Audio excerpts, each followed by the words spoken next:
guys. So today I'll be recording the day 4 session which we missed it, right? So the recording couldn't happen, and yesterday we uploaded the day 3 session, Linux day 3 session. So today we'll be continuing with the day 4 session actually. Okay, and from the day 5 onwards, it's already there in our channel actually. So anyone can watch the day 5 channel onwards actually. So today I'll be uh, I'm recreating the day 4 channel. Sorry, day 4 class today. Okay, so so in yesterday's class, right, we had understood about the Linux architecture. It means that we understood about what is the user space and the kernel space, right? So it means that so you know that during boot up time, as I said, right, when you switch on a system, the booting takes place. So booting is nothing but what is meaning of booting means booting is nothing but loading of your booting is nothing but loading of your compressed image of the operating system into the memory. Okay, loading of the image, loading of a compressed image of your operating system into the memory, and and later uncompression happens. A lot of different operating system services will get started, and finally you will get the prompt where the user can log into the system. That means that starting from it also, like even it's not only loading, it also booting also means that actually initialization of all the hardware devices. What are the hardware devices which are connected to your system, right? That thing plus loading of your compressed image of your operating system, starting off a lot of different operating system services or OS services, and finally getting a screen where you can log in into the system. Till that time, the whole process or the whole phase, we call it as a boot process actually. Okay.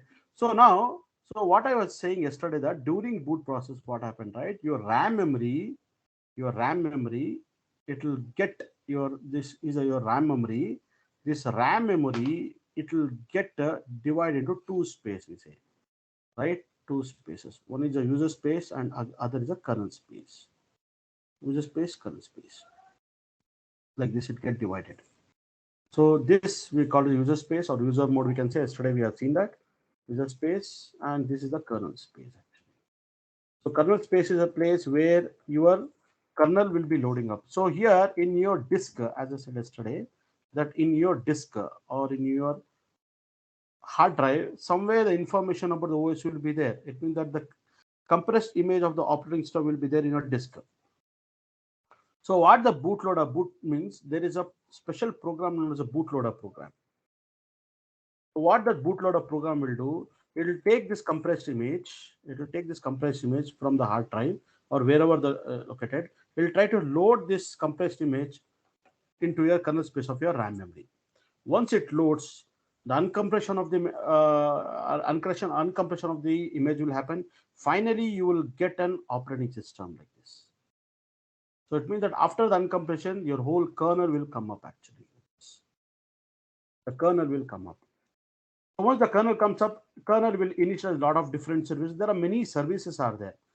So kernel services, it initializes like this, many like the services. These are not but kernel services, are not but the daemon services we say. Once it initializes all these things actually, finally what happened, your system will come up. Now if a root user logs in, right, like here, the root user logs in, he will log into system here like this actually. So root user can all log in, right? Rajesh can log in like this, correct? Rajesh can log in like this. Here, Rajesh can log in, right? So like that way, what are all the system users are there or the normal users, anybody can log into the system. So this is what we discussed yesterday. And whenever any of these user, either root user or any of the normal user, whenever he want to communicate with the kernel or this Rajesh want to communicate with the kernel, they can communicate with the kernel with the help of a system call or with the help of a API or with the help of a command or with the help of a signals. or with the help of IOCTLs or interrupts. So these are the methods where the user can actually communicate to the kernel. Okay, without these methods, a user cannot communicate with the kernel. There's no other way. You cannot communicate to the kernel with any other method. So those are the 5 ways which I said. First is a commands. Second is nothing but the API of system call. Third is nothing but the signal. Fourth is nothing but your IOCTLs or signals interrupt. And fifth is nothing but your proc file system, we say. Proc, P-R-O-C, proc file system. So only with this 5 method only, the user can communicate with the kernel.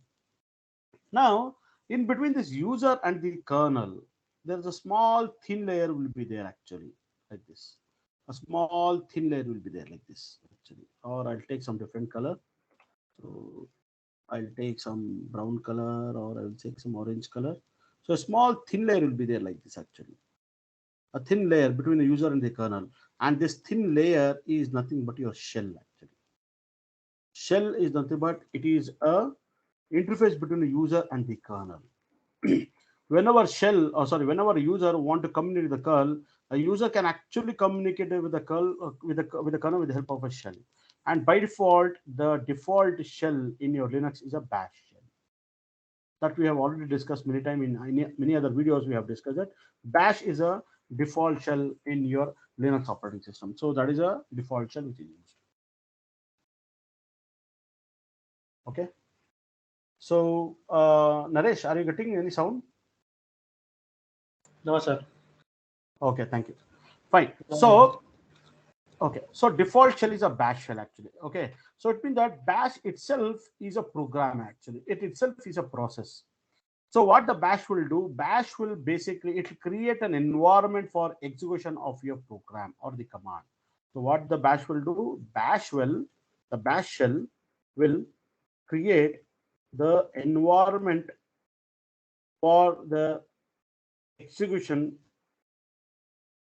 of the command or a program or the programs. Okay, that is what your shell does actually. Okay, shell act like an interpreter, we say. So we always use this keyword interpreter also. We can say shell or interpreter, both are same. Shell or interpreter, it interprets the execution of any program or a command, we say. So now that's how the communication happen with the help of a shell. Without a shell, a user cannot communicate with the kernel. There has to be an interface, and that interface is not but your bash shell. So bash is your default shell for your Linux operating system. Okay. Now there are various different types of shells are there, like various different shells are which are supported by Linux actually. So if you open this file cat or space /etc/shells, it will show you various different shells actually. Your Linux operating system, it supports almost a lot of different types of shells it supports, right? Like for example, if you want to check what is the current shell which you're right now working under, you can say echo $shell. If you execute this command, it will show you /bin/bash. That means that right now you are working under the bash shell. Okay. If you execute cat of /etc/shells, so this is a file where it will show you what are the different shell where your Linux is supporting. You could see that Linux is supporting even KSHL, bash shell, sh means bound shell, okay, rdk shell, k shell, even like there's a c shell also. If you install the package yum install csh-y, so you could see that actually the c shell will also get installed actually. So c shell is also one of the shell, but as of now these days people don't use either corn shell or the c shell. But still what happened, right? Because many of our Unix variants are right, earlier the Unix variants like IBM AX or HPX and all, they were using the C shell, or they have written the script either in C shell or the corn shell. Still people uses those shells actually. Okay, so that's a reason for for certain stuffs, right? They still maintain those shells to be there. Now you could see that TCS shell has been executed. Okay, now if you do a cat of etc shells again, now you could see that actually you could see that CHS shell has been added. It means that your Linux supports almost all the shells actually. Okay, okay, that's how it is. Okay, now there are basically there are two types of shells, we say. What are the types of shells actually? There are two types of shells. One we call as a login shell, and other we call as a non-login shell. Okay, so what is the difference? So this is very important thing. Sometime in interview they might ask you, but as I said earlier, like nowadays, like in when it comes to DevOps, right, they don't ask much on Linux, right? Because because there are so many things to be is there to be asked in the DevOps tools only or in cloud. So hardly they might ask just one question on Linux actually. So they expect that the candidate who is coming for a DevOps interview, right? Like he will be knowing Linux very well. So that is a by default. Nowadays, Linux is not really they're considering it as a for the interview point of view, they'll not keep in a mind that they will ask some question on Linux. But yeah, some people what they do, they will tend to ask some few questions, one or two questions actually, or else, as I said earlier in many other videos, right? They tend to ask you to write a script. That is the best they will do it actually. So that is what they're doing. So they will judge out only with understanding like how well you are writing a bash shell scripting or any shell script actually. Or either they might ask you to write a Python if you have mentioned your skill set that you know Python. So he will directly ask you, you know Python, okay, suppose I have this kind of a requirement. Can you write a Python script for me? So in that level, what happened, right? He will try to understand or he will get to know about how much you have a knowledge on Linux. So that is the only way they will test out each and every candidate like with the help of a script actually. Okay, because script can explain you everything about the system, whatever you know, you can write everything in the script actually. So in that way what happened, right, they will put forth a question in such a way that actually, okay, you need to write some particular script for this particular scenario, they'll ask you. So in that way what happened, right, they will be able to easily judge you out how much knowledge you have in Linux. Okay, so that's how it is. So that's the reason we need to know all these things. So it is always better to have all this knowledge before itself, right? So so now the question comes like, what is a login shell and a non-login shell? So or you can say that what is the difference between a login shell and a non-login shell, right? Now login shell is something like, for example, login shell is, what is a login shell? Login shell is something like you provide some username and password. Like for example here, like in AWS, right? This is my IP address of this machine, right? Public IP. I'll just copy this, and I just think that this is like a terminal, but okay, I'm opening a footage terminal, so I'll just try to copy the IP address like this, and let me do some settings over here because when I log in it, I need some kind of a settings, right? So I'm just changing the color as well as appearance. So as soon as you could see that I'm giving this IP address and say hit opening, now you could see that actually it is asking some username and the password. I know my username is root and the password is something Red Hat, and say enter. Now you could see that actually I'm able to log into the system. Now we can understand in this way that what is a login shell means. Basically here I don't have a desktop, guys, actually, because as I said, right, if I have a desktop or if I have installed Linux on using my Sun VirtualBox machine or VMware, right, I could have shown all these things very nicely, but here we have constraint that will not be able to show. Later, after some point of time, I will show you the installation and all. I will install the Sun VirtualBox in my machine, and then like I'll show you how to install either Red Hat Linux or Ubuntu Linux or any flavor of Linux. I will show you once, so that you'll get some good understanding about the operating system. Okay, now what is a login shell means? Basically like in a terminal, whenever the user provides the username and the password,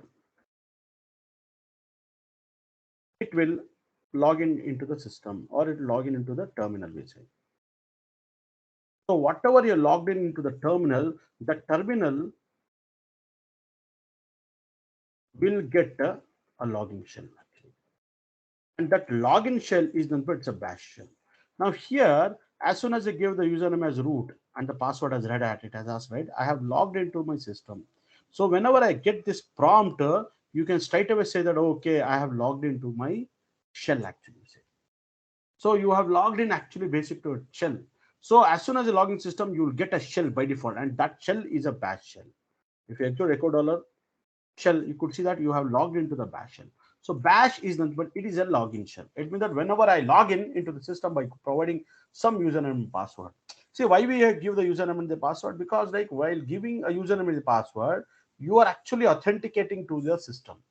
Oh, it means that you have the right to make use of the resources which is provided by the system, and that is why with the help of a shell. So it means that you say, Rajesh, I want to execute a command, I want to execute a program, or I want to do many other stuff, right? How you can achieve for doing all such works? You can only able to achieve when you are logged into system either in the terminal or either in the pseudo terminal or either in the graphical prompt. Anyway, wherever you log in, you need to provide some kind of a credentials, username and the password. Correct, guys? So as soon as you log in, you will get a bash shell actually, and that bash shell is nothing but the login shell, we say. So this is the login shell, right? So now this login shell, how we got the login shell basically? How we got the login shell? So if somebody asks you, okay, man, I got your point. So you give some username and the password, you got the login shell. But how you got the login shell? So basically, there is a flow actually. What happened in a system, right? There is a min getty process, or sometimes they call it as a jetty process actually, or the jetty process, or sometimes they say the slash bin min jetty process, something, or the jetty process, anything they might call GETTY, jetty process. Okay, there is already a process which is running in a system which we call as generative process, min jetty process. Now this is something like a daemon process will all be running. So what this process will do, as soon as you open a terminal, it will in turn invoke one login process actually. Okay, login process in invoke. So in the login process, so what do you mean by login process? Suppose for example, like here, you can understand like this. Now what happened, right? I have an IP address of my machine. Again, I'll copy this public IP of this Linux server, and I'll open a putty session, and I'll just copy it actually over here. Okay, and I will give I'll change the color setting, as well as I can even change the font setting. Anyhow, I'm not logging, but I'm just showing you. So I have just given IP address.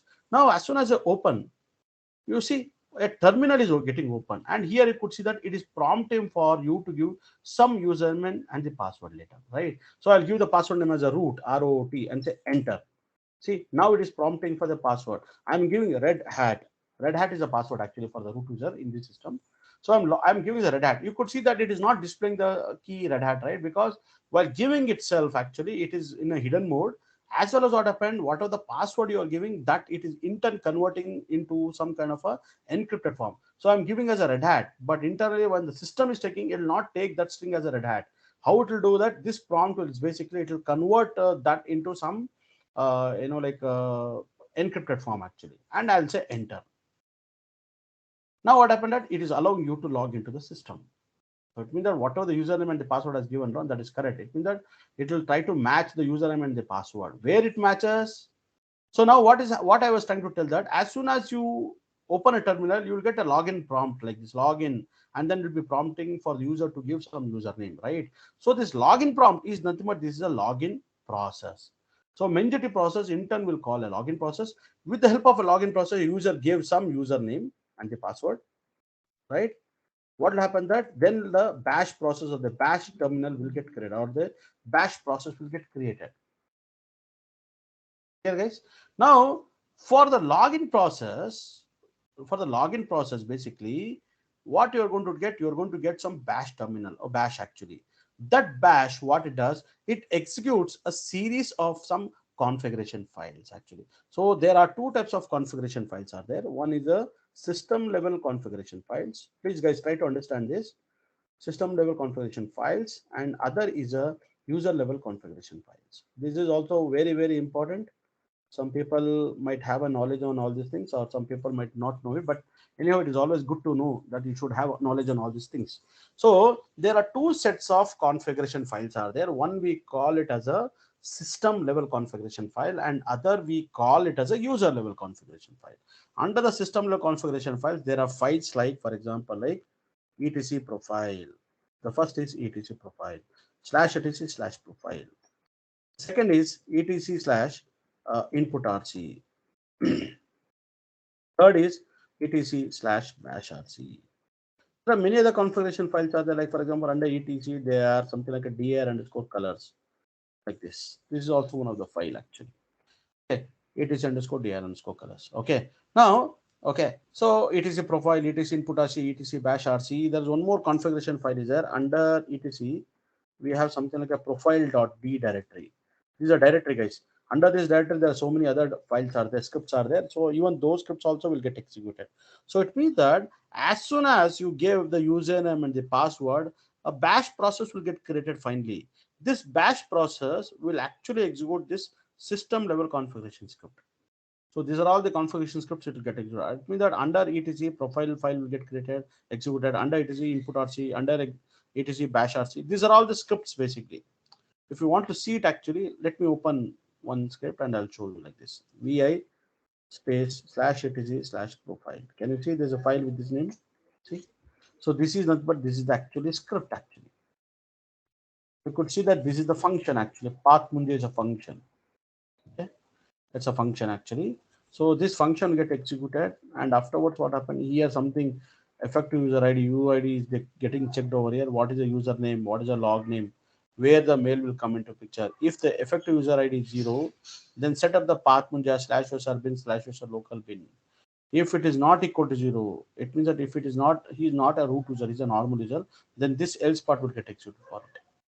Similarly, host name, his file size. You could see that there are many settings are there under the etc profile. All are getting set it up here in this file actually.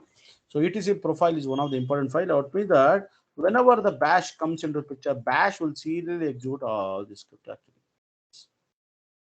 You could even see there's etc dir underscore colors. So can we check if the file is there or not? Okay, let me check etc dir underscore colors. See, this file will give you the color settings. Like for example, you know that whenever I create any directories, right, the directory will have a blue color, right? See, Satya is a directory, Raju is a directory, scripts is a directory, C1, C2, B2. Wherever you are seeing blue color, it means that it is a directory. Now you could say that Rajesh, how this blue color came into the picture? Who said that the blue color should always be a folder? Okay, man, this is somebody had decided. Okay, right, the free software foundation project, right, they have decided, okay, wherever you see in Linux or the blue color, right, oh, you have to understand it's a directory. Simple. So how you are getting this coloring effect? Because of this file dir underscore colors. Under etc dir colors, there's a rule, it is written like this actually. If you come down onwards, you might get some information like this. See guys, you could see that whenever you're creating a directory, the color of the directory is 34. What is 34? Could see that 34, come down here. Where is the 34, guys? Something 34, 34, 34. See, other writable or 34, but where is the color actually? Here, see, 34 means blue color, guys. See, so for the directory, it is 34. Let me change from 34 to 32, green color, or let me do a 31 actually. Just see how this, see. I'll change it, rechange it later. Now you could see that for the directory, guys, it is a 34. Let me change from 34 to 31. And I'll save this file. And I'll say just say source of etc dir underscore colors actually. So just I'll do it. Don't worry about this. Okay. Now what I will do, I'll create one directory mkdir Ramesh directory. Enter and say ls. Now you could see that Ramesh has been still created. Okay. Source of it. Let me check. Sir, I have file. Okay. Now if I do a rmdir Ramesh, I'm removing the directory. Again, I'm creating a Ramesh directory. I'm just taking some name and say ls. Now you could see that Ramesh has become all the directories now it has turned into red color because under the etc dir colors you have changed from 34 to 31. So that's how it is, guys. So I'll try to open this file again, etc dir underscore colors. Okay, I'll rechange it because just to show you. Now you could see that coloring has a many effect over here, right? So here dir instead of 31, now I will change it to 34.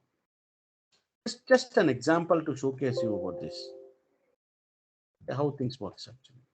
Still it is let me do a source of etc profile.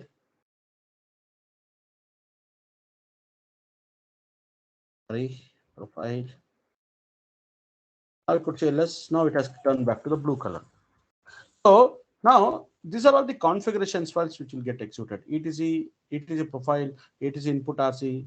Okay, etc profile has many other things like it has a hist file, it has a path munje, and it will even try to check if it is effective user ID 0, oh it has to execute certain things, or else if it is not effective, it is not equal to 0, then it execute something else. Like that, every thing are there in the etc profile. Similarly, etc input rc will have all the keyboard settings. Your basic normal keyboard settings are there in etc input rc. etc bash rc is also one of the important configuration files that also get executed. Later we'll see why these files are all required. Etc dir underscore colors just now saw that all the coloring effect of your files and directories. whenever you create any file, that the coloring come into the picture. So all those color settings are there under etc dir underscore colors. And under etc profile.d, this is a directory, but inside a directory there are so many other files are there.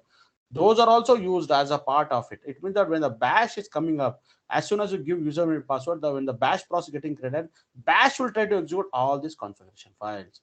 This we call it as a system level configuration files. It means that literally all these files are getting executed. Who is executing? The bash itself is executing all this script in the background.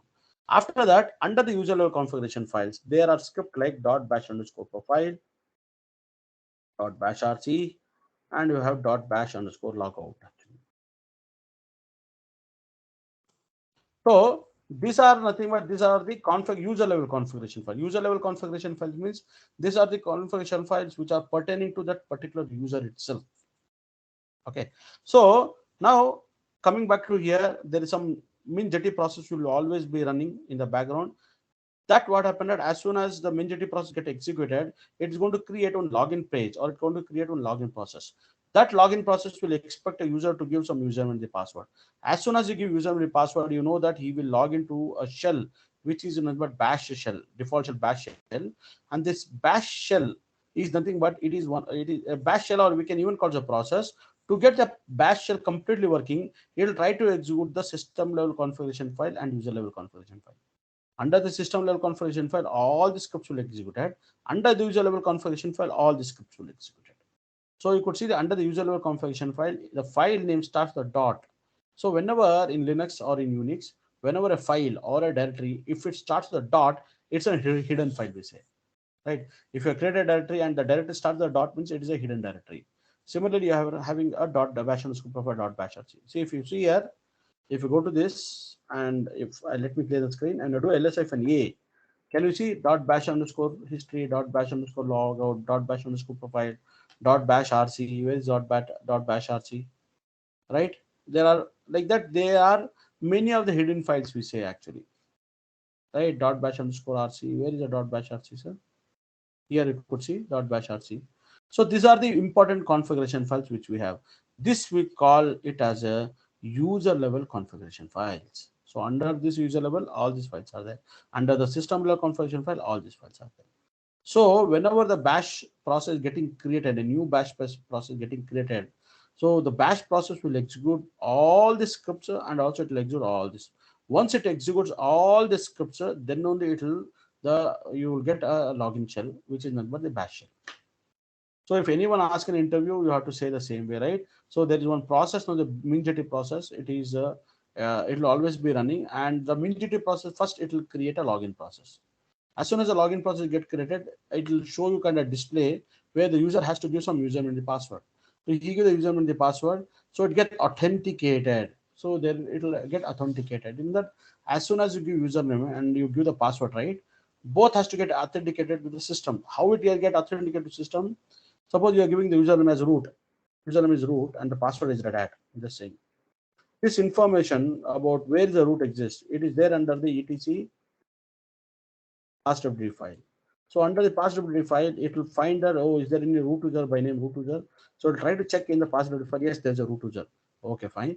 After that, user is giving the password as Red Hat. But where the Red Hat password is stored, it is basically stored in the etc shadow file actually.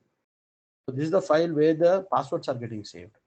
So now what will happen that the system, what it will do, okay, the username is root. Okay, can I check whether the root user is there in the etc possibility? So it will try to check. Oh, it will understand. Okay, username is there actually. Then whatever the root user, whatever the root's password you're giving, that something like Red Hat, right? It will try to go to the etc shadow file. There also it will try to check whatever the root user password is given. Is it whatever the user is giving input is that is matching? So if everything get matched, right, then only it will allow you to log into the system actually. So while logging into the system, you will get a bash terminal or you get a bash process or the bash shell. To get a bash shell, it has to execute all the scripts actually. Without this execution, it won't get the bash. Bash shell will not work properly. Bash shell has to execute all this configuration file. Like for example, now you could see that actually, if I do an ls, you have so many, right? Suppose if I open /etc profile, it's just an experiment, guys. So you do not to do, just see what I'm doing. I'll go to the end of the file, guys. Okay, and I will try to insert some command, ls command, date command. and who command something, or the pwd command something. So I'm just adding some 3 commands in the etc profile file, and I'll save this file. So I saved the etc profile file. Okay. Now what I will do, I will try to log into one more time. I'm trying to log into the machine. So I'll copy this IP address, public IP address. Just open the terminal, copy the IP address. Same thing again, that you go to the feature, just increase your font. You go and you just do a color setting. And finally, what happened that you need to just say open. So now here you could see that you are trying to log in. So this is not, but this is the login process. So with the help of a login process only, you are getting a login page. So here you need to provide some username, like root I'll provide, enter. And I'm giving the password as Red Hat. So while giving it, as I said, right, it'll in turn it'll try to encrypt it actually. So now what is happening, as soon as I give a password and it'll enter, what the bash process will do, bash process will also verify. Okay, now what happened after that, bash process will execute series of all this configuration file. It is a profile, it is input rc bash rc. But under the etc profile, you could see that at the end of the script actually, or at the end of the file, you added some 3 commands, right? Ls command, date command, and pwd command. Right? Can you see here the all the commands have been executed? See, ls command has been executed. Okay, date command is executed, and who command or nothing but the pwd command is getting executed. So in this way, you can make out that whenever a user logs into the system, all the system level configuration files will get executed. These are the common script actually, which is used for like all the user logs in actually. Whenever a user logs in, all this configuration file will always get executed. Clear, guys?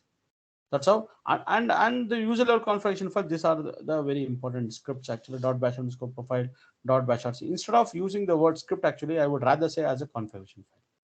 Okay, so these are the configuration file, dot bash underscore profile, dot bash rc, and dot bash underscore profile. So this is all about what is a login shell. If somebody asks you a login shell, you should be able to tell all these things. From here to till here, you should be able to tell.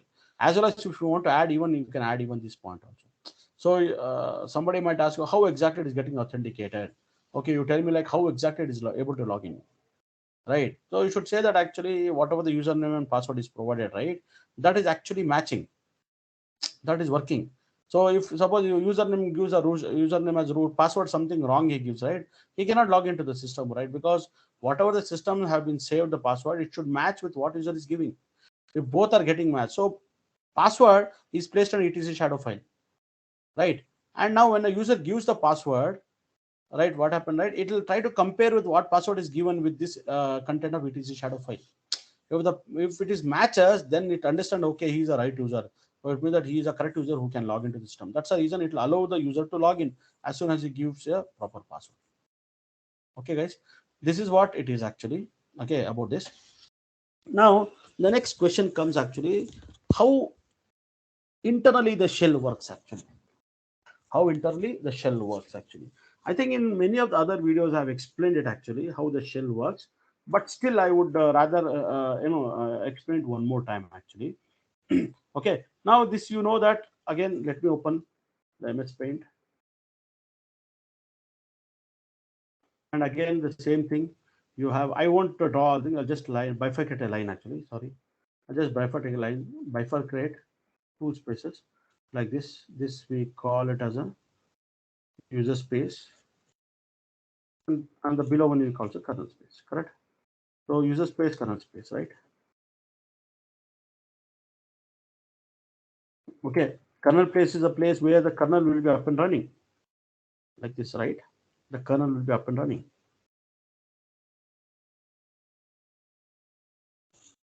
Kernel will be up and running. And here what happens, the user will log in actually. The user will be logging. Suppose root user has logged in, right? Root will be working here. Root will be working here. Right? Correct? In between the user and the kernel, we have something known as a shell actually. So this is something known as shell. This is nothing but shell. And this is nothing but, it's a bash shell. Correct? As soon as you log in, you will get a bash shell actually. Right. Now what is happening, that actually what happened, this root user will always interact with this bash shell. Always it interacts with the bash shell. So it means that, suppose for example, if the root user want to execute ls command, what he will do, he will be sitting in his prompt and he will execute a command, say ls command, and say enter. Now what happens as soon as you execute the ls command, the shell will interpret that command actually. So what the shell will do, shell will check, okay, user is trying to execute some command, but where this command is placed actually, where is this command? So what will happen, based on the help of the path env1 variable, shell's path env1 variable, if you go to the shell and if you execute the command echo dollar capital PATH path. So this is the path env1 variable actually. So what the shell will do, shell will search whether ls command is in the USR share module bin directory, no, USR local is bin directory, no, user local bin directory, no, okay, USR is bin directory, no, USR bin directory, yes. Here is a path where the ls command is placed. If you execute a command which ls or where is ls, so it says that it is actually alias to /usr bin ls. It means that basically your ls command is there in the /usr bin directory. Or else you can even say where is ls actually. Ls is then the /usr bin ls. So this is the path, the default path where the command is placed over. And as you know, like this command, right? These commands are what? These commands are nothing but these are executable commands. If I execute a file command on /usr /bin/ls, now you could see that it shows that your ls command is a ELF 64-bit LSB shared object, dynamically linked interpreted object. It means that basically it's a compiled program actually, ls. I think in the other sessions, upcoming sessions, I have explained about all these things. What is a compiled object, or like what is this, like LSB shared link libraries and all, right? I have to some extent have explained this. So go through those videos and all, you'll learn. So all these commands, whatever the commands we see in the system, right? All those commands are binary compiled programs. They're all binary program compiled programs, and those commands all are placed in some specific path actually. Okay. Now coming back to here in the diagram, right? Now when a user is actually executing ls command, what the bash shell will do? Bash shell will interpret this command. So it will check from where exactly this command is coming from. So we'll get to know that okay, this ls command is actually with the help of a path environment variable. So shell will search with the help of a, if you execute echo dollar path, right, it shows a path, right. With the help of a path environment variable, shell will check whether the ls command is there in the /usr modules bin, no, /usr local is bin, no, /usr local bin, no, /usr bin, no, /usr bin, yes. This is the path where the ls command is there. So what will happen that now shell will try to load that ls command and it will try to execute it. So what happened, with the help of a path env1 variable, shell will always search for that particular command, where that command is coming from. So it will try to understand, okay, under the USR bin, there's a command known as ls command. Here it is being placed. So what the shell will do, shell will try to load this entire command into the memory. It will try to load this entire command into the memory like this. It will try to load it. It will try to load into its memory. Okay, it will try to load that command into the memory, and then it will try to execute that command. So execute the command means it is basically a compiled program. Right? It just say /ls. It will execute the program. Now, when the command is getting executed, whenever the shell is executing any command, it is not like shell is actually executing the command. Whenever shell is interpreting that command or interpreting anything, that it means that actually your bash shell is basically, it is actually communicating with your kernel like this.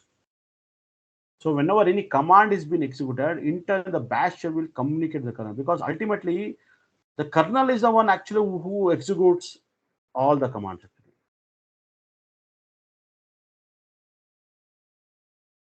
Don't think that the commands will get executed by the shell. No, shell never executes any command. Shell means internally, shell will just bypass it. It'll say that, sir, I'm just forwarding, you execute on behalf of me, like that. So the kernel is the main one who will actually execute the commands. The kernel is the one who actually executes the system call. The kernel is the one who actually interprets the signal. The kernel is the one who actually interprets all the IOCTLs or profile system queries, everything. So whatever the user is doing, ultimately the kernel is the one which has to get executed, sir. Kernel is a main, like he's a main god. He's a main he's the main father actually, who does all the work of your system actually. So shell cannot do itself anything actually. Shell, of course, it needs help of the kernel, but shell cannot execute it no, by its own actually. It always try to delegate the work to the kernel. He'll request to the kernel that can you please execute this whatever I need it. So kernel will execute that task and it will give back the return to the bash shell. That's how it happens. So once the kernel completes, what the kernel will do, kernel will return the value of the execution back to your shell actually like this. We'll try to give the output back to the shell. Now this shell, what happened, right? It will display the output into a screen or the monitor like that. It will display the output, right? You have a screen or the monitor, right? So the data of the ls output, right? It will show here in your screen or the monitor like this. It will show you. That's how it happens, guys. Like that, the output of the ls command, it will be displayed into your terminal or the your monitor actually, right? So that's how it happens. This is a very simple architecture, right? So how exactly it works means you have to say that okay, between a user and the kernel there is always a shell, and the shell is by default it is always a login shell, right? Shell will always, whenever a user is executing any command or any program, shell will interpret that command actually. It'll understand that what is that command is all about. So without wasting any single time, what the bash shell will do, it will try to delegate the responsibility of execution of that command or anything to the kernel. Finally, kernel is the one who executes all those commands or the programs. Is it clear, sir? So I hope that you have got clear. This is the architecture, sir, actually. Okay. Now you could see that actually for any time, whenever a bash is getting logged in or you are getting a login shell, actually, this login shell is a bash shell. This bash shell itself is a process only, we say. It itself is a boss process. It itself is running. You want to check what is the PID of the bash shell. So if you can go to the terminal, if you so this is my terminal, right? This is my, if you say echo dollar shell, it will show that I'm actually working under the bash shell. Now, if somebody asks you what is the PID of the bash shell, who is the what is the PID? But every process in Linux, as you know, it has a PID, process identification number, or you can say that process descriptor, we say actually. So now for you to display the process ID for the shell itself, you can execute the echo double dollar. When you do echo double, it shows that 1443. So this is the PID of your bash itself actually, or your shell itself actually. Okay. So this is all one of the intro questions they'll ask you how you can check what is the PID of your current running shell. You have to say that I have to use echo double dollar like that. You have to do. Clear, guys? Okay, that's all. Okay, and as you know that slowly in upcoming classes we'll be executing a lot of commands and everything. So all these commands has to be known by every user. So whenever you're working on Linux operating system, it's not only with the concepts. You should also know how to practically work in the system. So to work for that, actually, you need to know a lot of commands. Actually, commands are the heart of your machine, we say, or the Linux systems or the Unix system. Without commands, you cannot survive. You need to know commands. Minimum of some 30, 40 commands is always required you to comfortably work in the system actually. Okay. Now, so this is all about, and here coming back to here, so we understood about the login shell. Fine. Okay. What about the non-login shell? Non-login shell is something like, okay, for the non-login shell, the user need not to need not provide any username and password at all. It means that for the non-login shell, there is no username and the passwords are required. But how you can get inside the non-login shell? Now here you could see that now you are having a main bash shell, right? The bash is a shell which is running now. From here, suppose assume that I'll go to the K shell. Now you are under the K shell. From the K shell, I'll go to the C shell. From the C shell, I'll go to the bound shell. So now where I am now, so you see the flow here. Now I'm into the bash shell. From the bash shell, what I did, I went to the K shell. From the K shell, I went to the C shell. And from the C shell, I went to the bound shell, like this bound shell. Again, what happened from the bound shell, I'll go to the bash shell actually. Now you are in the bash shell. Now, see, from the bound shell, I'll went to the bash shell now. Now you could see that you have actually from your main login shell, you are trying to move into some other shells actually directly like this. So I just give a in the command and just give KSH. You directly log into the K shell now actually. Now here in this case, this K shell, this C shell, this bound shell as well as this bash shell, all these four shells now it will be called as a non-login shell. It means that so for the non-login shell, you should not give any username the password. Okay, that is fine.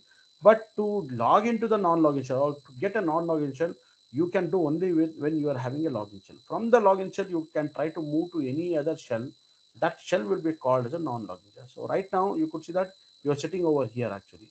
So if you want to come back to your main bash shell actually, you have to do an exit of 4 times. Exit, exit, exit, exit. Can you see here what I'm doing? See?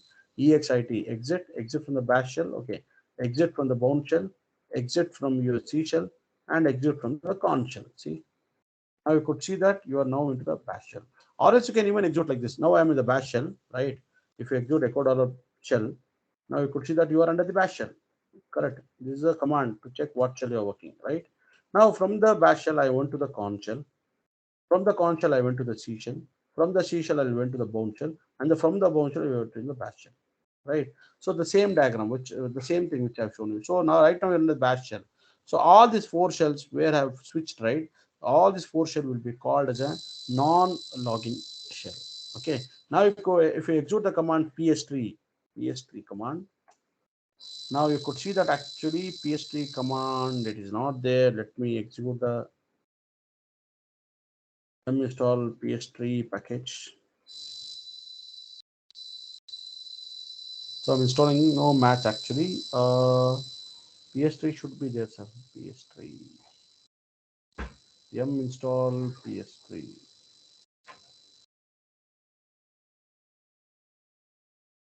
Okay, guys. Sorry, guys. There is some noise is coming. Okay, we have seen this couple of times. It is not, but the system's noise actually coming along with the recording. So for certain times, we need to bear this sound actually. I'll try to fix this issue as soon as possible, my system issue. So when I'm recording, right, sometimes the fan sound of my laptop, right, somehow that comes along with the recording, and you could make out in many other previous videos, right, you hear some hushing sound actually, right. So I'll try to fix this, guys. So what I'm doing that I'm executing the ps3 command, or should I execute the tree command?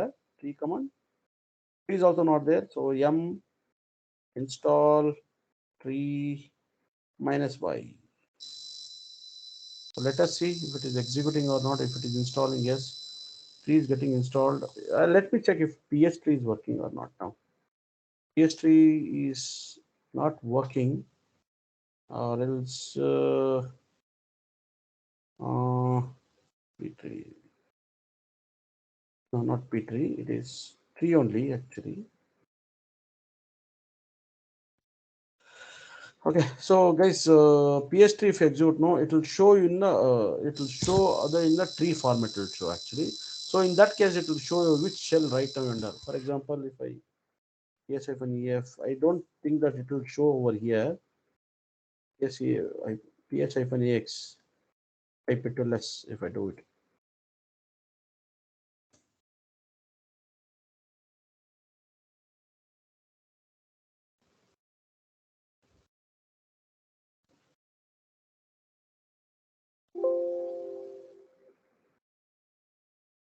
Okay.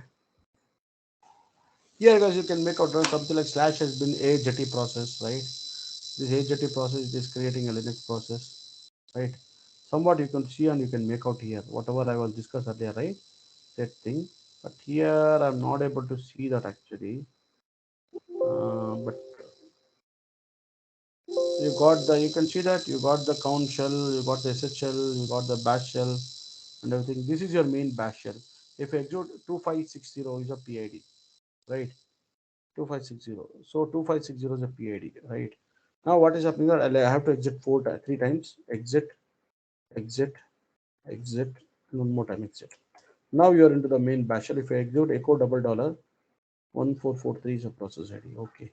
There are many processes running no, guys. I have opened so many terminals, same terminal open. That's what it is showing one of the PID actually, right? So we will discuss those things and all after some time. But I'm just saying that there are many. It's not like one single process, one single terminal open. Multiple terminal open.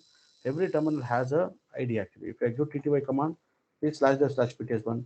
Here if you come and if you execute TTY command, slash PTS2, and here it is PTS3 like this.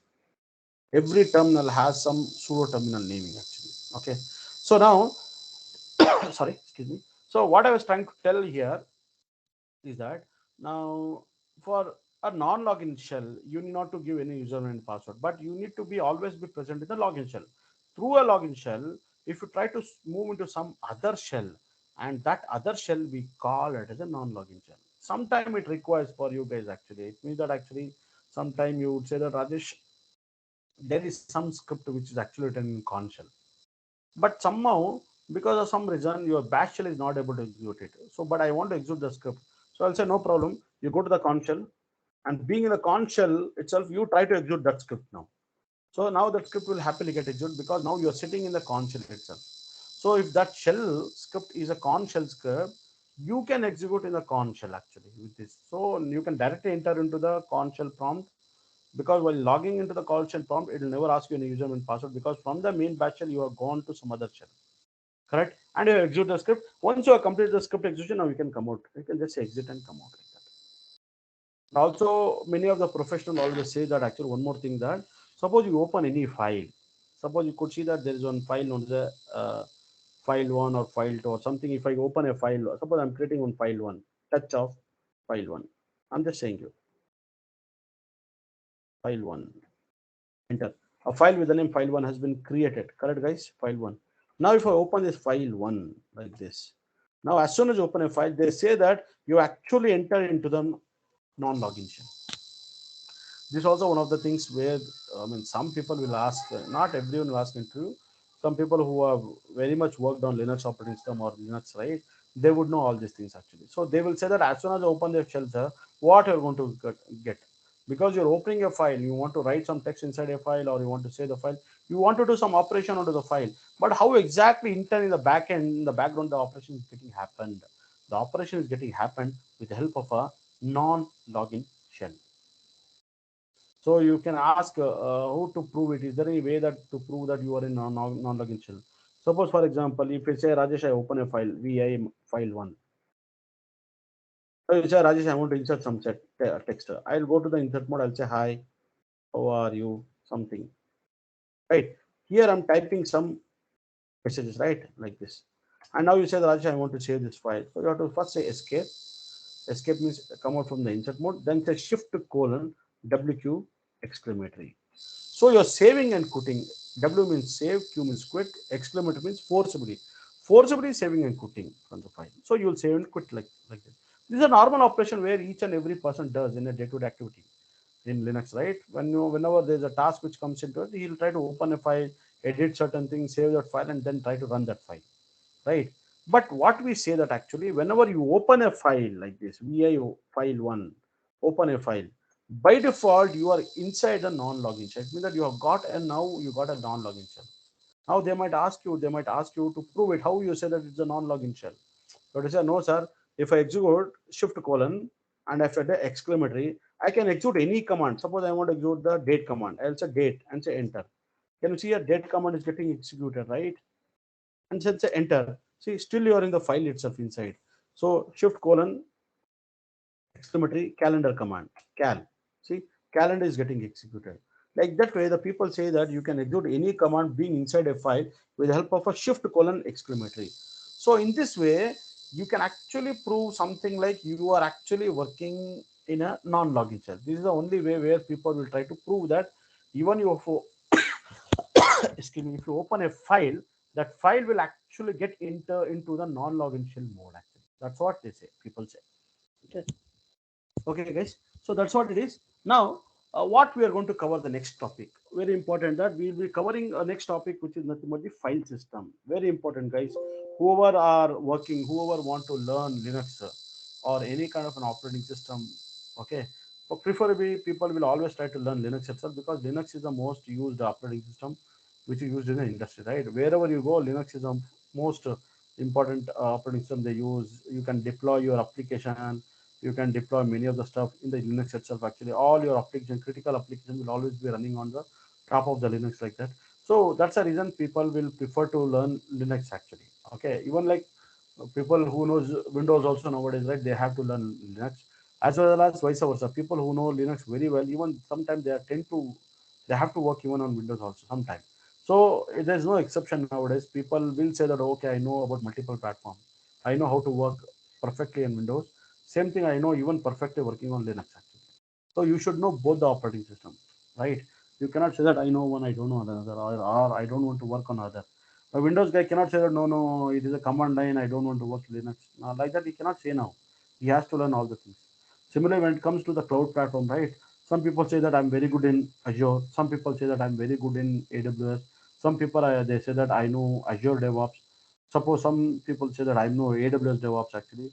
But nowadays, the thing it has happened so important that every person who is entering into the DevOps, right, for the DevOps job or the cloud ops job, right, clouds, right, they expect a minimum of both the cloud knowledge to be have actually. If you have a Azure knowledge as well as if you have a AWS knowledge, both the knowledge is required nowadays. It's a must that minimum they are asking 2 to 3 clouds now, because that company wherever you go, no, they might work in a multiple cloud platform.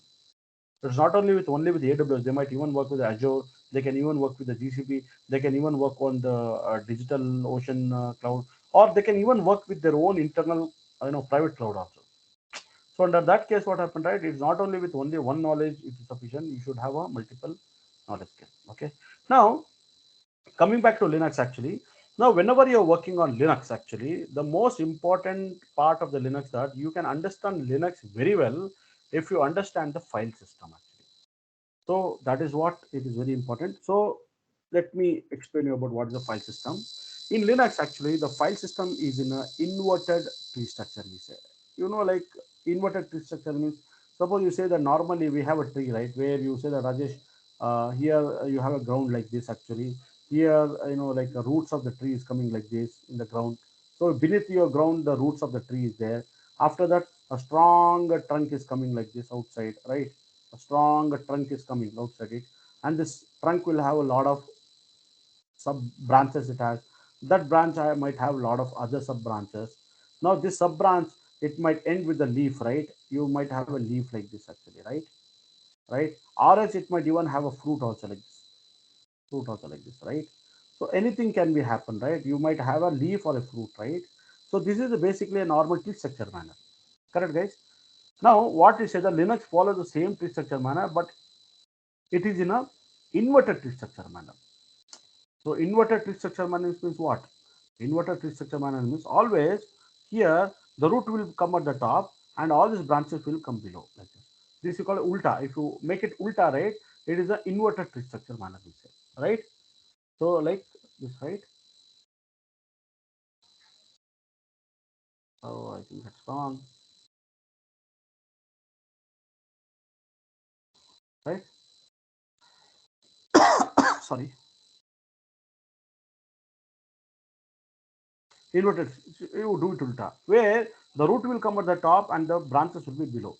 So similarly, what happened in Linux actually, always the file system always it starts with the slash actually. Slash is the ultimate parent directory, or it is a root file system. We call it as a root file system (RFS), or we call it the ultimate parent directory. Always the file system of your Linux always starts with the slash actually. Right. Now here in your system, if you go to the Linux machine and if you say that if you exit pwd, it will show that you are under the root. Okay, fine. Let me go to the slash. How to go to the slash? cd slash you say and say enter. Now you do an ls actually. Now you execute pwd, it shows that you are under slash partition or you are under the slash now.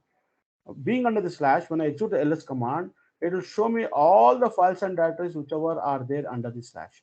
So this is nothing but this is what we call as a file system. So this is the file system which is followed either in Unix or in now it is Linux. The same file system is even used now. Okay. Now, so ultimately slash is the ultimate parental from where the file system starts actually. Then what happened that below you have all the subdirectories, whatever you have seen, right? All the subdirectories are below the slash like this. Slash comes and now so like this. Right? Correct, no? So below the slash, right? There are so many like this are there, right? Like this, right?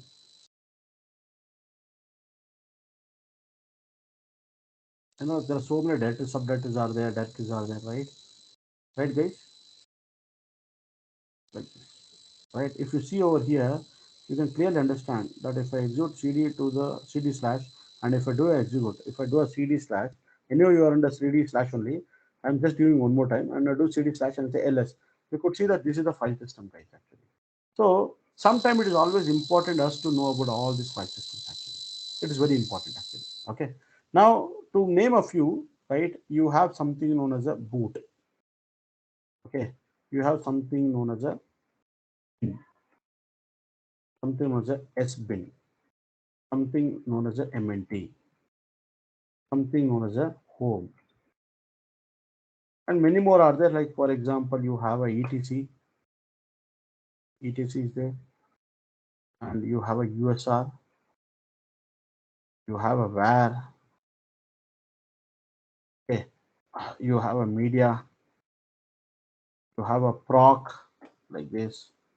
There are many are there actually, and you have something like sys. So I'll add one more like this, and we call this sys. Like this, there are many things are there, guys. Maybe I have missed a few things, but if you go through the terminal here, and if you see that, you can make out all this. The proc is there, OPT is there, run is there, SBIN is there, SR is there, sys is there, temp is there, user data is there. There are many. This is not the user data. This is something else. Okay, this I think I have created it. If I go to the user data, I think I have created this directory. Right? See, this is the directory I have created. Okay, guys. So that you can ignore this user data. Apart from that, actually, any other thing what you are seeing, apart from this user data, all other things are part of your flash only. Like you have even Dave also. I missed it, but that's what I'm saying that I have missed it. I think Dave is also one of the I know like a directory which comes below the slash, like Dave. Dave is a directory. So this is nothing but your ultimate file system, root file system, or this is a main file system which will always be there in a system. Actually. Okay, guys. So always you say that. So Linux always follows the inverted tree structure manner. So this is inverted structure manner, where the top of the root, what we call the slash, or we call this as a root actually, root root partition or root file system. Here you have one more thing was the root also, which I have missed here. One more is there, not the root.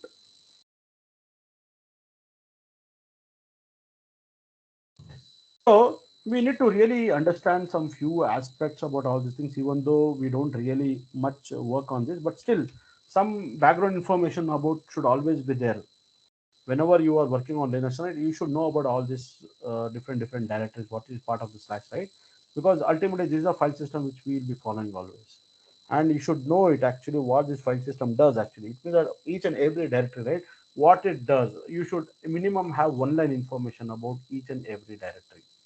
That is always important, though you will not be meddling more into it, right? But still you should have some knowledge, right?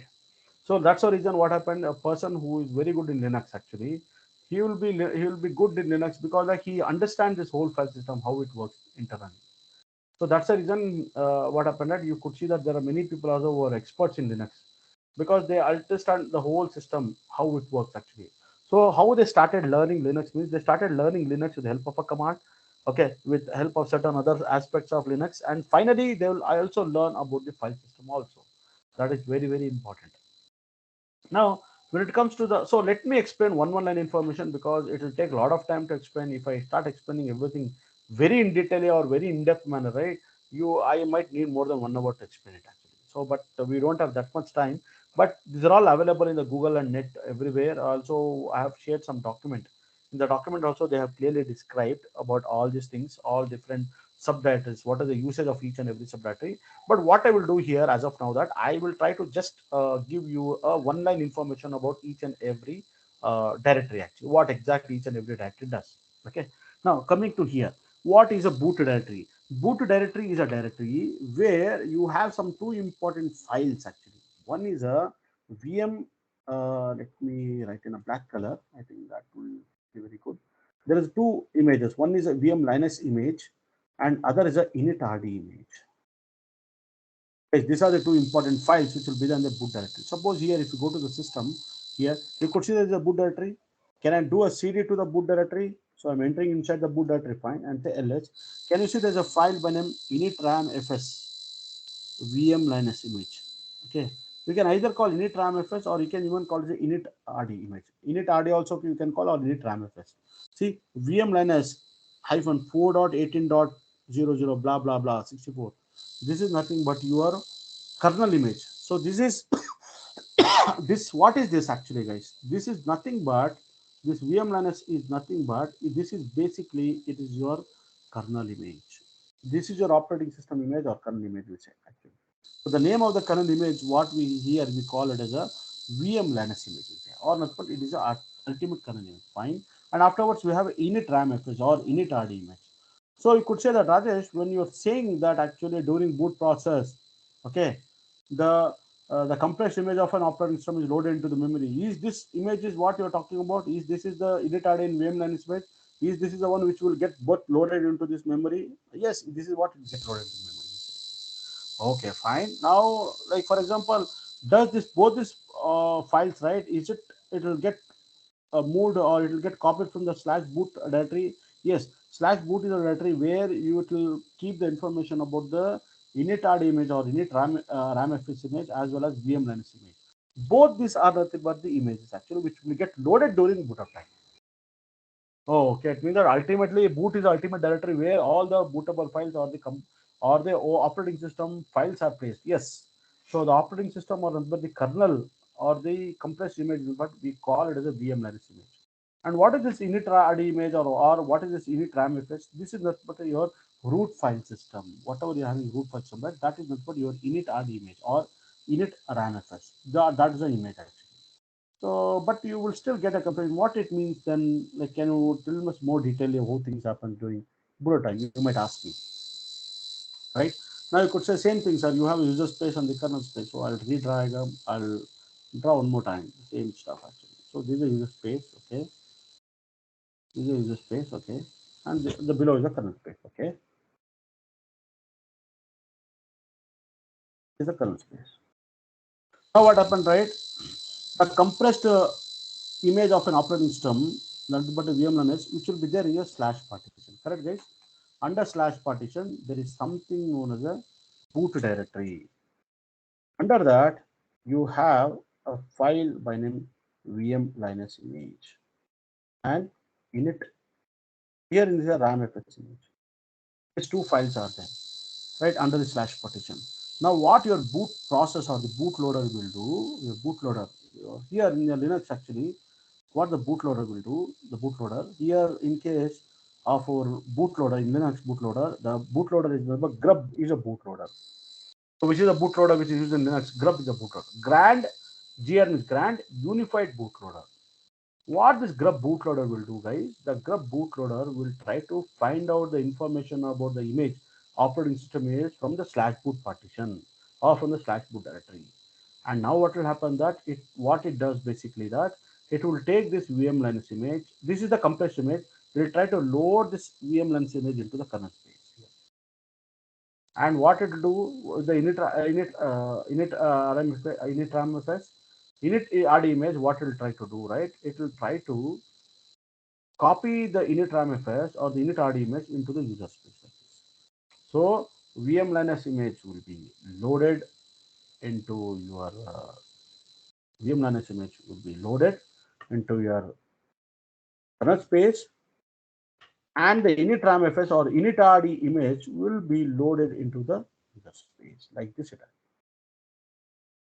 This init RD or init ramfs, the image will be loaded into the user space like this. Now what happened, right? Here, this is a compressed image.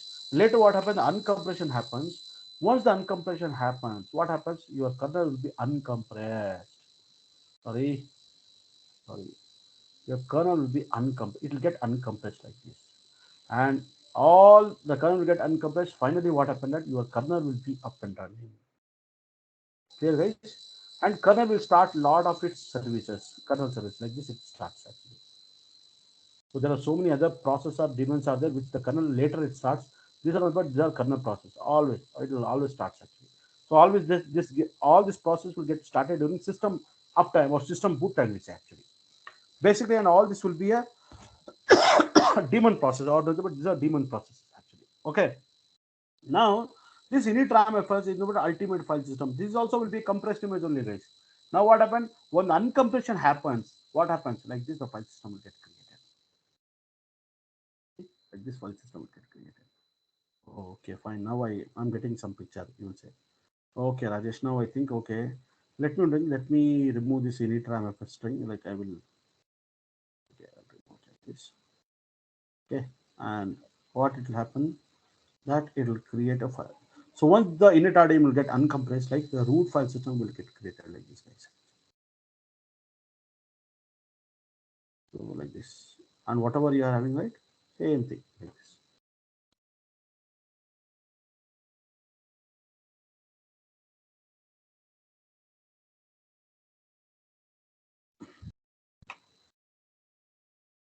Like this. Whatever the previous diagram which I showed, right? All these things will be like this. Right? For example, here you have a boot, you have a div, right? And what else? You have a root, you have a home, you have a bin,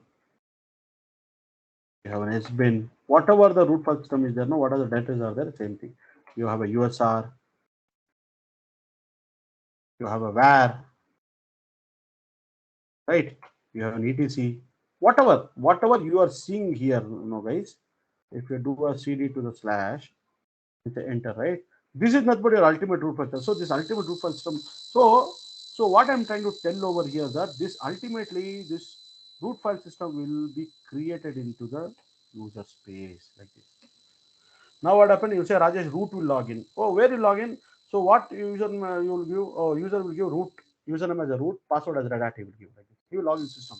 But where how would the control comes? Oh, it will come like this. Okay, he will come to the slash. He will come here. He will come and he will be sitting here and working here. Like this. Now what happened? Assume that the system is having some username by name Rajesh. Suppose in the home directory, I don't have any user account. Or okay, Rajesh is already there. See, Rajesh will log in. So when Rajesh will log in, how things will happen? Oh, he'll come to the slash like this. Oh, he'll come to the slash. Oh, here, sorry, here what happened, right? He'll come to the slash here. He is a home directory there. Oh, here is a, oh, there is a username by name Rajesh there. Okay, fine. Oh, Rajesh is there. So here the user will come and sit over here. Similarly, you have a Girish, you have many other users. Santosh is there. He will come. Where he'll come? He will sit and he will come like this. So whenever Santosh logs in, he will come here at the home and he will sit here like this. So guys, I hope you are understanding what I'm trying to tell. See, Santosha will log in here. So this home directory is a normal home directory for the users actually, and this root is a home directory for the slash. So whenever root user logs in, root will always come under the slash root. Here he'll be sitting and working. So it means that actually now you beautifully got the file system up, you got the Linux kernel up and running. In between, in all this, in both these things, actually, you have a small thin layer. We call this as a shell, actually. Correct, guys? This as a shell, and this is not, but it's a bash shell. And what happened whenever the user Rajesh is executing any command, he will try to interact with the bash shell. And in turn, this bash shell will interact with the kernel like this. Whenever the suppose user Rajesh is executing ls command, date command, so the communication happens to the bash shell, and from the bash shell, the communication happens to the kernel, like that. This is how it is happening, guys. Actually, so we need to really understand certain information about the entire file system, also how it works. So that's the reason we just started understanding about the boot directory slash boot directory. From now onwards, whenever you use the word boot, you should not just say boot. You should say slash boot, slash bin, slash dev. You should add all this along the slash root, slash mnt, slash home, slash etc. You should not say just say the etc directory. You have to say sir slash etc because etc, USR and all these are all part of the slash itself actually. So that's the reason you have to say slash home, slash etc, slash USR, slash var. But in industry, people you say use the word hey, USR directory, var directory. Yeah, they will can say that, but it is always very good that you say slash USR directory, slash var directory. Like that you have to say. Okay, it looks good actually if you add along with the slash actually. Okay, because it is USR var directories are part of the slash only. Without the slash, this directory will not exist. If there is no slash, this nothing will be there actually. Even this will be gone. So that's the reason it will not be a different actually. It will be a part of the slash itself actually. Okay. So now Boot directory is an important directory where you have a VM Linux image and the kernel image, guys. Now, bin directory is a directory where all the user commands are placed. If you go to the bin directory, again the same thing. I'll go to the cd slash enter and ls and say ls. Can you see there's a bin directory there? Bin. If you go to the bin directory, you could see all the commands, user commands. Every command is there in the bin directory. I say there are two places. There are many places are there where the commands are getting placed over here in the system. One is a slash bin directory where all the commands will be there. Many of the system user commands or the root user commands will be the slash bin directory. Many of the normal other user command will be there in the slash or bin. Many of the other commands will be there in the slash or bin. Like this. This is the path where all the commands will be placed in any one of this path actually. So you need to remember even this path information also okay. Similarly, okay. So now bin is a path or bin is a directory where all the user commands are placed. Like that you have to say. Dev is a directory where all the special file systems are placed. So I'll write it down here. Dev is a directory. So slash dev, not you should not suggest that. Slash dev is the directory where all the important, some of the important files are there. For example, character device file and block device files are there in the slash dev directory like this. Now, if you go back here, same thing, guys. Under you come out from the bin, ls. Can you see there's a dev directory is there? Okay. I'll go to the dev directory slash dev directory and say ls. Can you see there are so many files are there? These are a character device file, right? So if I do a file or if I do an ls-l, can you see, guys, these are character device files. Whenever this file starts with the C, it's a character device file. You have to understand. And suppose, for example, if I do something like file on this one, anything, I'll take this file on slash dev slash tty8 and say enter. Can you see it say that it's a character device file? Similarly, what happened, right? There is a separate directory is there. No, it's a block actually. If you see over here, block is there. If you get inside the block directory, and okay, you could see the path where I'm now. See slash dev slash block. See slash dev slash block. Into ls, you could see that these are the block device files actually. These are block device files. See, it is a soft link actually, but it is a pointer to this. When I do a like this, ls-l of dot dot, see, it is a block device files actually. Or you can say file on this command. It's a special block device file. So you have to say, if anyone asks an interview, you have to say, under the dev directory, you have only two special types of files. One is a character device file and other is a block device file. Why these files are used, need not to worry now. We have already explained in other videos and all. But still, in some point of time, again, I will cover it actually. Sbin is a directory where you'll have all the superuser related command. Root is a directory. It is a home directory for the slash. Slash home is a directory where it is a slash home is for the normal user account. Whenever you create a normal user account, all the user home directory for the normal user account will be there under slash home. Fine. etc is a directory where you have all the system configuration files. So to say, slash etc is a directory where you have system configuration files. Classical examples you say Rajesh under etc slash etc there is a file by name psswd password file. Same thing under etc there's a file by name shadow file. So like this, guys, there are many files are there. Those files we call it as a what we call it as a configuration file. So all your Linux systems configuration files is there under the slash etc directory. So this is also very one of the very important directory which is there, which will be always be playing. So whenever we want to play with the system actually, right? So under that case, what happened that you will tend to work a lot with your slash dev directory slash etc slash etc directory where you have many of the configuration files. Okay? So you will tend to work on a lot of configuration files. That's the reason it is very highly important actually. USR directory is a directory where all your system softwares, whenever you install any RPM actually, or whenever you install any package using M or RPM or DNF, anything, right? All those those packages, right? Those installation softwares are getting installed under the slash user directory. So this is the directory where all your the system softwares or the what you call the packages are getting installed under slash user. Okay. Similarly, you have a slash var directory. Slash var directory is all about all your system logs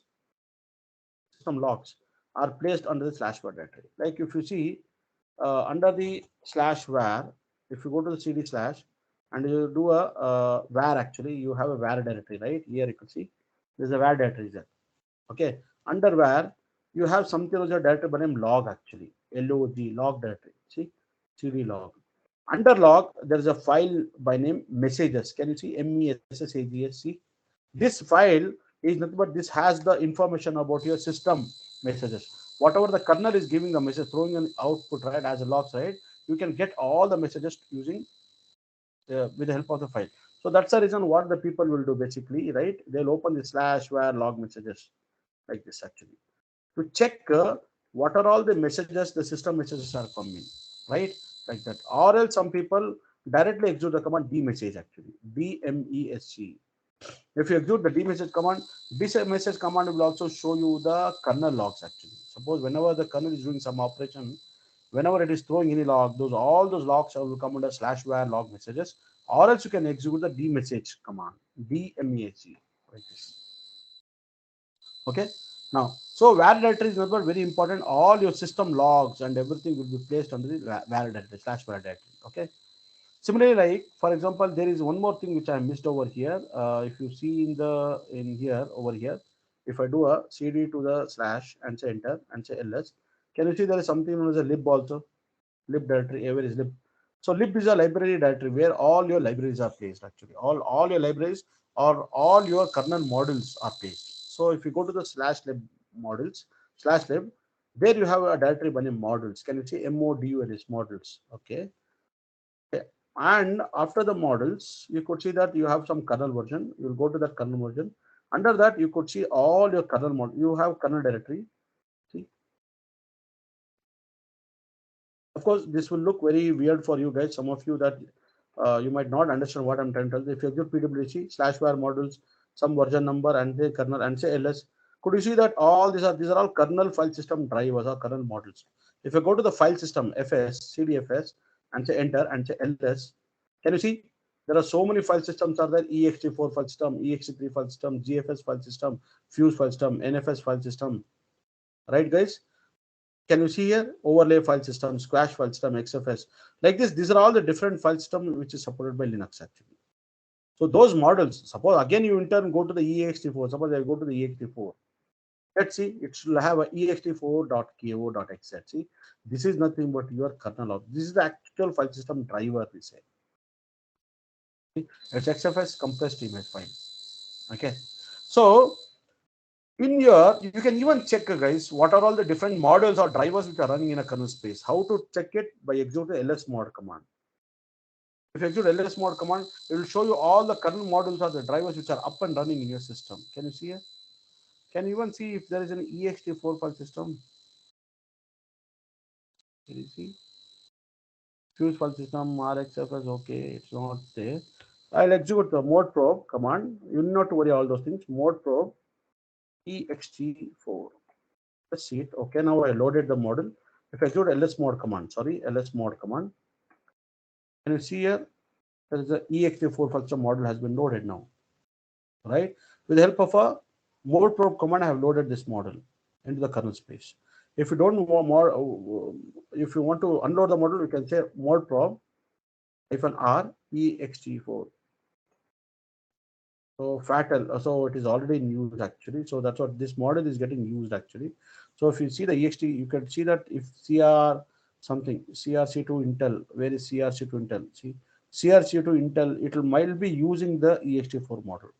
That's the reason it is not. Or else you can say rm mod and ext4. I'm not sure whether it will get unloaded or not. So it will not get loaded because it is currently being used by other model. You cannot load it, actually. Okay. So ls. So here, what I'm trying to tell you that actually these are the some commands, important commands which will be, we will not be using this much and all in our DevOps work, actually. But I'm trying to tell that under the lib directory, if you under the slash lib directory, this is, it has all your system libraries as well as it has your kernel modules also, or kernel drivers it has also. That's what you have to say. Where under lib you have to say, sir, under lib there is a something known as a modules directory. Under modules directory there is a kernel directory. Under that there is a path. Actually, you have to tell that path actually. But usually they won't ask you all such things, so you need not to worry. Okay. Now coming back over here in the diagram. So here USR where proc is ultimate special file system. I'll be discussing later about this, what is this proc file system as well as sys file system. Okay, there is something known as one more known as a temp or the media is there actually. Okay, so temp is also there, or OPT is also there. We have one more directory by name OPT. OPT is an optional directory, we say. OPT optional directory. It means that you can mount any of the external file system into your machine with the to the slash OPT directory. On the slash OPT directory, you can mount any of the external file system. So slash OPT will become something like a mount point. It's an empty directory. It doesn't have anything as special, but you can actually mount any of the other file system as a part of the OPT. So you when you are trying to mount using a mount command, right? You try to mount that file system under the slash OPT directory. OPT means option directory. Like that, similarly, you have MET directory, you have MET directory. Like that, there are many other directories are there where you can mount any external file system. Okay, you need to mount into a system that becomes like a mount point. Okay, guys. So that's how it is, guys. So what you have to understand or learn here is that actually you should understand that how this file system works, and you should have some basic knowledge on each and every directory or the folder what is there below the slash actually. So if you understand later what happened, as soon as you start working in the system in the in Linux system in more more aggressively you start working on it, then you will start learning or understanding about all other different directories and all, right. You will get in detail, then you will try to learn about the system as a whole. Okay, so this is all about your file system. So I think we will end up here itself. That's what I want to cover today. Okay, so we will see. We'll continue with our Linux in the from the next onwards. So third and fourth session of Linux now, which we got missed, right? I think today I have completed those sessions actually, and you can able to understand now in a better way. Okay, so thank you guys. Okay, so Naresh, can you stop this session? Yes, sir.